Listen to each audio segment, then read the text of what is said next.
Aujourd'hui, je vais vous présenter cette œuvre de Maurice Kalka, un plasticien, architecte, designer et aussi urbaniste, né en 1921 en Pologne. C'est une sculpture en bronze vert, ciselée et patinée, du genre figuratif et aussi ronde-bosse. Alors, cette sculpture représente une forme animale rappelant l'oiseau endémique de l'île Maurice qu'on appelle dodo. L'artiste accorde une attention particulière sur le travail des traits, des formes, des lignes, sur quoi vont vraiment s'afficher les caractéristiques propres à cette espèce courte sur pattes avec le bec recourbé.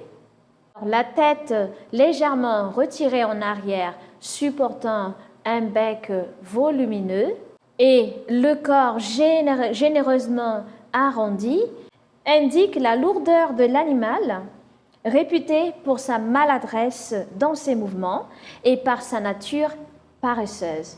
Ces petits traits horizontaux à bout arrondi qu'on retrouve de chaque côté de son corps dodu sont ses ailes atrophiées. Cette disproportion semble présenter un handicap pour le dodo et un grand obstacle pour lui de s'envoler proprement. Alors, l'artiste, en créant cette œuvre, voulait participer à la recherche archéologique dont le rapport permettrait d'affirmer que le dodo n'existait pas à l'île de la Réunion. Alors, il a fait ça quand on lui a confié l'aménagement du boulevard Banque en 1996, où il a conçu et créé le grand ibis, qui est reconnu comme l'oiseau endémique de la Réunion.